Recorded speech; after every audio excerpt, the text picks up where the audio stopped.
You probably were not aware of it, but for the Cash family, we have designated this as Pack the Pew Sunday.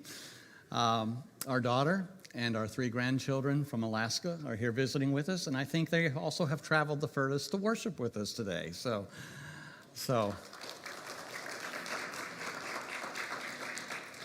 they'll be heading down to Indiana to see more family this week, but we've really enjoyed having them. Our sermon series that we started last week as a summer series is called Bible Stories That Do Not Grow Old. And tonight, oh my, it's been a busy week. This morning, we are looking at the subject of a life that is rewarded. We're going to be in 2 passages of Scripture. One is the original story in the book of Genesis, in Genesis 5, and then a reminder of that story and the lesson from that story in the New Testament book of Hebrews in chapter 11. And as I said, this is the second in a series about Bible stories that don't grow old. And I thought about the stories I learned as a kid. I thought about a Sunday school teacher in my home church whose name was Margaret Faust, who was excellent. She loved the kids, and she loved the 4th and 5th grade class. And her mission was to teach them these fundamental and important Bible stories from the Old Testament all the way through the New. It took an entire year of 52 Sundays to cover these major characters. And these stories haven't grown old for me. Last week, we talked about Abel making a better sacrifice or a better offering. And now this morning, we're talking about how a person who is faithful to God is rewarded. Now, there are many people mentioned in Genesis chapter 5. In fact, Genesis chapter 5 has been considered a list or a history of the families from Adam all the way to Noah. And with that list and with that history, we find out about their births, we find out about their children, and we find out about their deaths, all except one.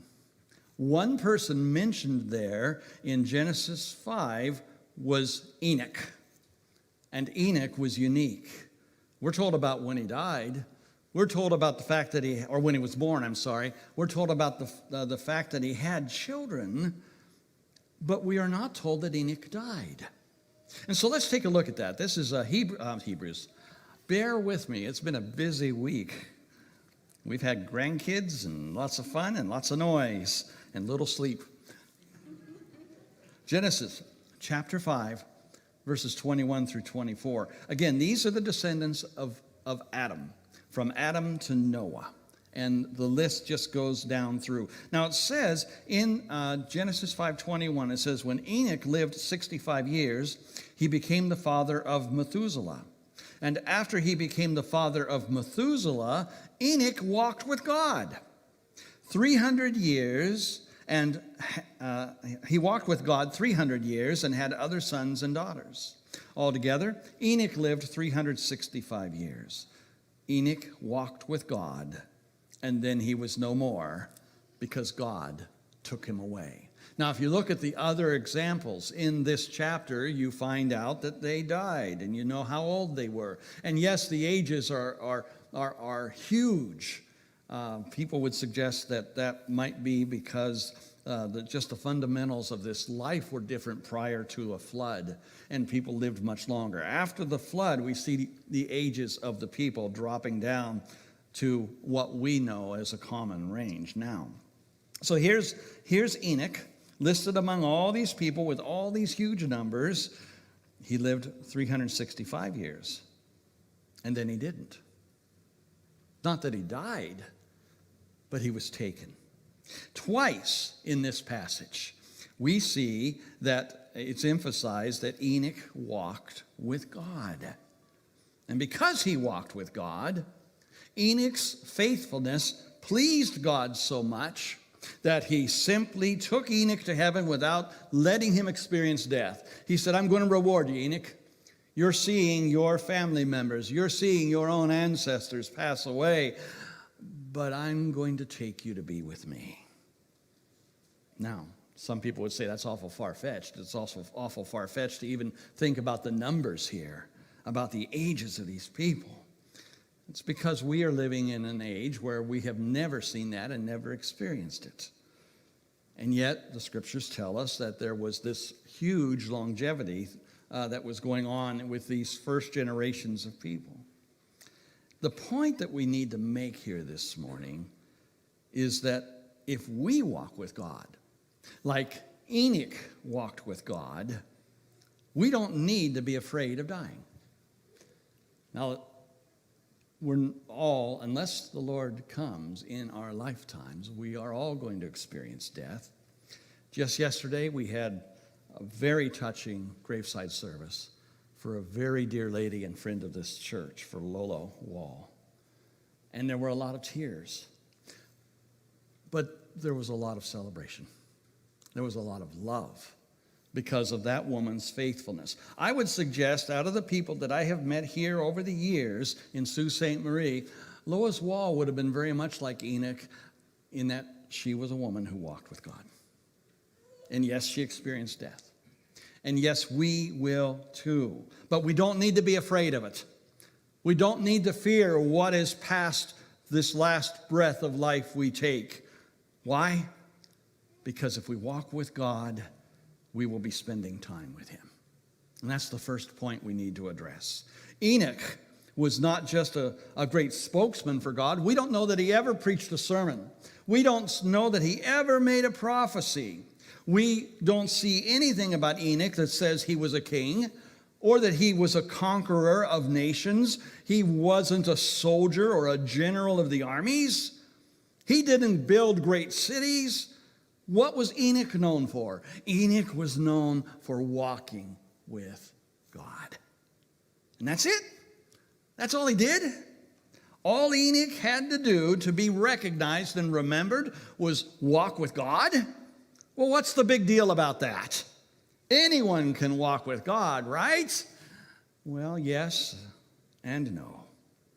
God always puts a high premium on the heart and an attitude that makes us want to walk with him.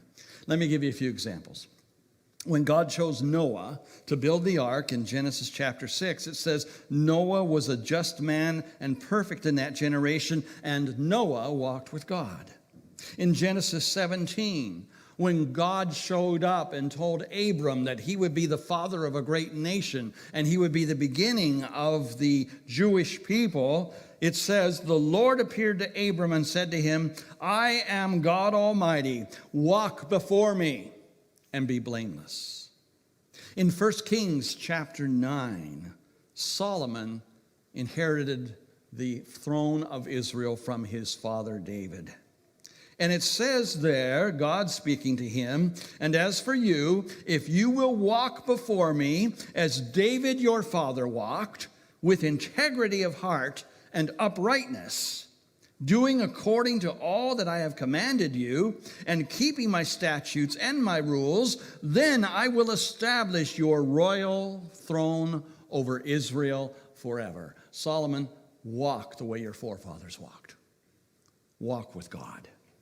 And then in Malachi chapter 2, we are told that Levi walked with God in peace and in uprightness, and he turned many away from their iniquity, away from their sin. So here's the deal. It's not just walking with God, but the most important thing is that we want to walk with him, that we desire to walk with him, that we want to grow in him. And that's probably why Enoch was included in as the second person in the list of heroes of faith in the New Testament. All this man did was walk with God. Now, it was emphasized twice in Genesis, 2 times in just a couple verses. He walked with God. He walked with God. God was so pleased. He took him. He didn't experience death. And so in Hebrews 11, we have this reminder of Enoch and the fact that he spent time with God. God desires to be with us. And it's not any different for us these days than it was for Enoch in his day. The more time we spend together, the better the relationship. And we're not just talking about showing up on Sunday for a church service or showing up for Bible studies. We're talking about this desire, this burning interest in being with God every day. Spending time with him in prayer, spending time with him in his word, spending time with him when we are together with other believers. We need to understand that as we would live our lives throughout the week, our relationship with God is the one thing that is going to hold us up and make us strong. We need to think of this like spending time with a close friend. The kind of person that you want to talk to on the phone. The kind of person that you send text messages to and you're always willing to stop what you're doing and see what that person is wanting to say to you. You're looking for their advice. You're looking for their help. You're looking for their encouragement. You're looking for their comfort. That's what walking with God is like. And that's what Enoch did. He spent time with God. But in spending time with God, Enoch also needed to agree to go where God goes. He didn't take off on his own route. He didn't take off on his own journey. He didn't say, God, I have decided where I want to go in my life, and you're coming along with me, aren't you? No, Enoch walked with God, and he walked the paths God wanted him to walk. Once we decide to walk with God, we need to settle the issue of where we go. Okay, I'm going to walk with God. Now what? Now where? Now how? We need to agree not to walk our path and hope that God tags along with us, but we need to agree to walk the same path that God is walking. Now, we have two dogs, Mitzi and Max. Max and Mitzi. One's about 15 and is nearly deaf and partly blind, and the other is a rambunctious youngster of about 13. But they both have minds of their own, especially Mitzi, especially the younger one. Some dogs obediently walk beside their master, and they don't need a leash. And when the master stops, they stop. When the master turns left, they turn left. When the master turns right, they turn right. When the master says heel, they're immediately walking beside them. And the leash, if they have it, is limp because there's no strain. They trust the master. But then there's dogs like Max and Mitzi. They need leashes. And even when they have their leashes on, they are tugging and they are trying to go their own course. They will wrap themselves around a tree or they will wrap themselves around my legs. And they don't care where you're going because that's not always where they want to go. And they think they know better. Some years ago, I was walking those two dogs, and we were over on Portage Avenue, and I noticed an eagle had landed in a nearby tree and was watching. Now, they were on leashes. I was walking them. These dogs didn't have a care in the world. They just wanted to sniff the next fire hydrant. They wanted to be able to relieve themselves. They wanted to see what other dogs had been down that sidewalk. But I knew who was behind us and watching them. And so I hurried them along, and I changed the route. And I got to the point where as we walked back, I made sure that the shadows of myself and the dogs were ahead of me. So if I suddenly saw another shadow coming, I could get those dogs out of the way. They had no idea of the potential danger they faced. And they really didn't want to listen much to me, but I made them for their safety. That's what it means to walk with God. We might want to disagree. We might say, I'm okay. I've got this figured out. I know what route I'm going to take. Don't tell me something different. And yet God is there saying, but I'm here to protect you. I'm here to guide you. You may not want me to go where you go. You might even be embarrassed if I tagged along. But understand, you need to go where I want you to go. Amos chapter 3 says, do two walk together unless they have agreed to do so? Two walk together because they want to walk together. They want to be side by side. And so if we are going to walk with God, We've got to agree to go where he goes. We have to surrender our control. And I need to tell you, it's something I'm sure every one of us knows, surrendering our own control and surrendering our own will is one tough obstacle for us. We like to have our own way. We like to do things in a way that we think is going to work out best or is going to make us happy or is going to satisfy our longings. But God knows better. And he wants us to agree to go where he goes. Some say they want to walk with God, but then they want to take the lead and say, you're coming with me, aren't you, God? And God's saying, that's not the direction. There's a friend of mine who is a minister, and he told the following story. He said, I was once talking with a young man who wanted to be baptized. And so I asked him the usual questions. Do you believe that Jesus is the Christ, the Son of the living God? And this young man said, yes. Well, do you believe that you are a sinner and that only Jesus can remove that sin? Again, the man said, yes. But then he got to the idea of confessing Jesus as Lord, as Romans 10, verse 9 says. And he explained that this meant to be willing to surrender everything he had to Jesus. And the young man paused. He didn't like hearing that. He didn't like the idea of giving up control, of yielding these things to someone else. And he thought the only way he could maintain a satisfactory life was by being in full control himself. I mean, if I turned everything over to God, God might mess things up for me. He might ask me or expect me to do something that I really don't want to do. And yet, I need to do it. That young man never made that final decision because he was not willing to hand the reins, the leash, over to the Lord. And that's so important for us to understand. There's a Bible story that matches this. A young man came to Jesus, and he wanted to follow Jesus. And Jesus told him, follow the laws of Moses. Follow what you're taught in your synagogue and what you're taught in your studies. And he says, I've done that since I've been young. And he says, well, one thing you lack, sell everything you have and give it to the poor, and then come follow me. And the man walked away. He walked away because he was wealthy. And he was not able to give up his wealth. We need to understand that when we walk with God, we are agreeing to go where he goes. The 23rd Psalm is one of the most memorized chapters in all the Bible. Do you remember this line from the 23rd Psalm? Even though I walk through the valley of the shadow of death, I will fear no evil. Why? You are with me.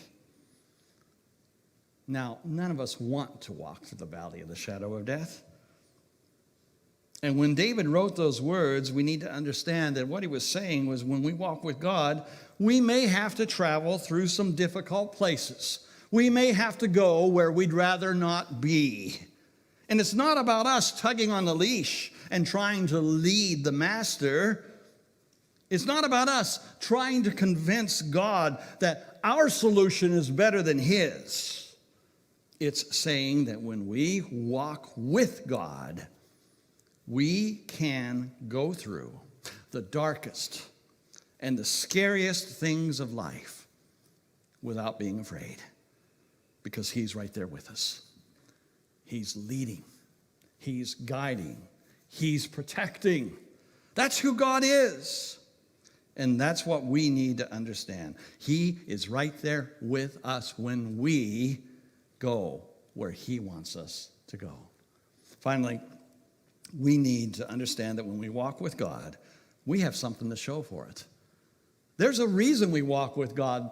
We find that our lives become productive. We find that we become worthwhile. Things we do becomes worthwhile in our lives. And so it boils down to this. How can we know we are walking with God? Is there some way we can measure that standard? Is there some way we can take out a yardstick and see that we are growing closer to him and that we're pleasing him?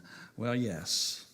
For those of us who are Christians, we are told that we are supposed to be producing godly fruit in our lives. Galatians chapter 5 says, if we live by the Spirit, let us also walk in the Spirit. You notice the term? Walk. And then we see prior to that, Paul listing what fruit we should be able to yield in our lives for God. He said the fruit of the Spirit is love, joy, peace, long-suffering, kindness, goodness, faithfulness, gentleness, and self-control. And he said there are no laws against these things.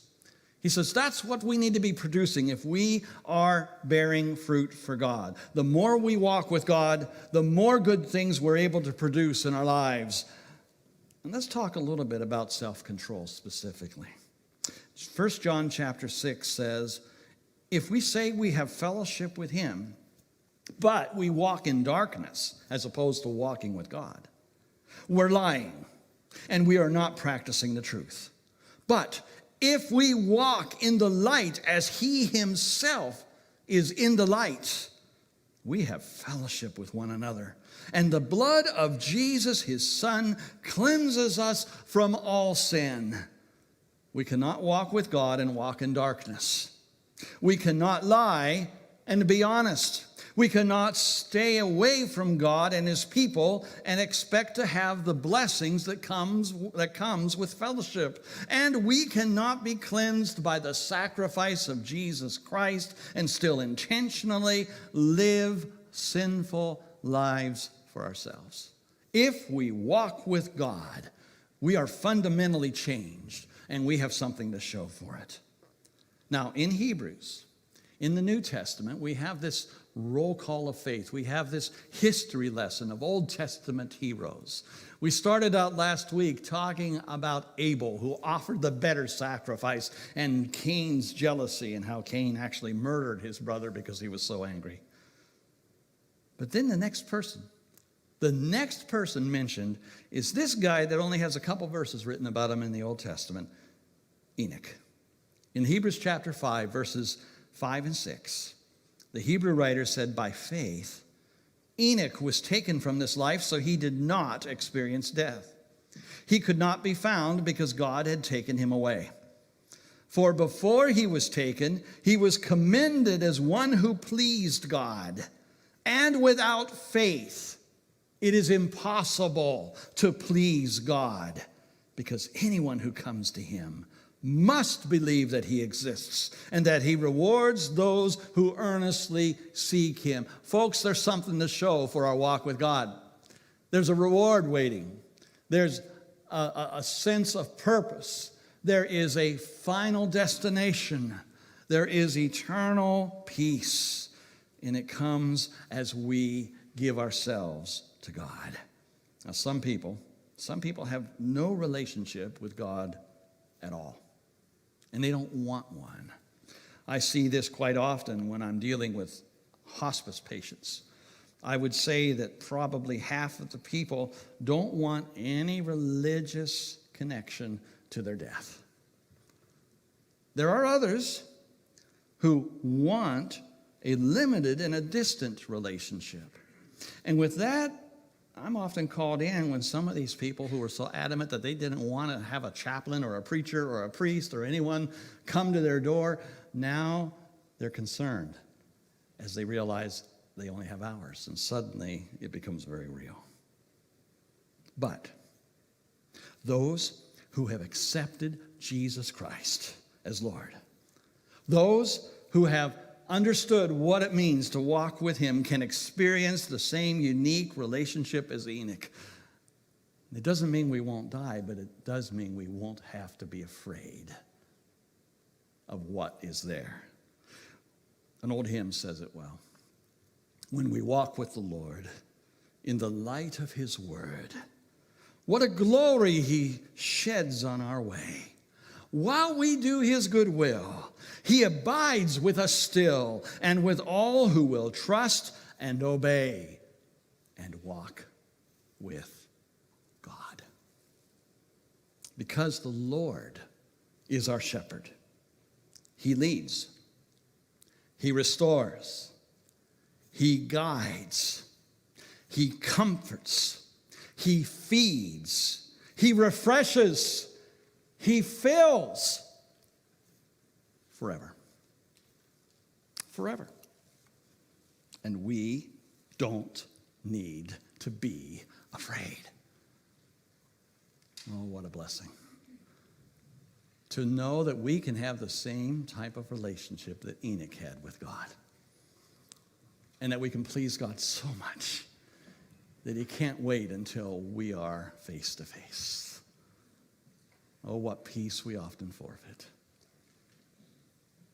when we don't give ourselves that relationship. We ask that you come to the one who wants to walk with you, who wants to love you, who wants to teach you his ways and give you his peace, that you would come to Christ. And so we invite you to him today. If you're outside of that love and that relationship, would you make this a day of your decision, a day of commitment to walk with God and have him walk with you? You can do that this morning. You can come forward as we sing this song.